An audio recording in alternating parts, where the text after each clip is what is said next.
If you're still struggling with consent, just imagine instead of initiating sex, you're making them a cup of tea. You say, "Hey, would you like a cup of tea?" And they go, "Oh my God, fuck yes, I would fucking love a cup of tea. Thank you." Then you know they want a cup of tea. If you say, "Hey, would you like a cup of tea?" And they're like, I'm not really sure.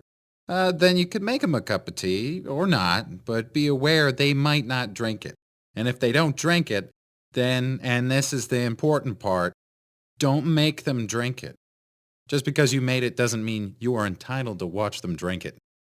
And if they say no thank you, then don't make them tea at all. Just don't make them tea. Don't make them drink tea. Don't get annoyed at them for not wanting tea. They just don't want tea, okay? They might say, "Yes, please. That's kind of you." And then when the tea arrives, they actually don't want the tea at all.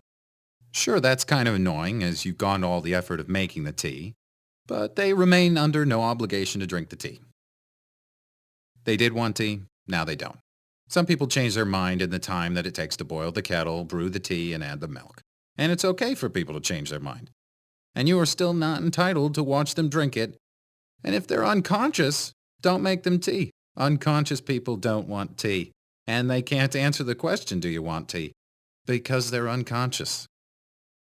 Okay, maybe they were conscious when you asked them if they wanted tea. And they said yes. But in the time it took you to boil the kettle, brew the tea, and add the milk, they are now unconscious. You should just put the tea down.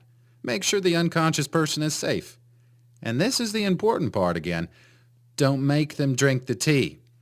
They said yes then, sure, but unconscious people don't want tea. If someone said yes to tea, started drinking it, and then passed out before they'd finished it, don't keep on pouring it down their throat. Take the tea away. Make sure they're safe, because unconscious people don't want tea. Trust me on this. If someone said yes to tea around your house last Saturday, that doesn't mean they want you to make them tea all the time.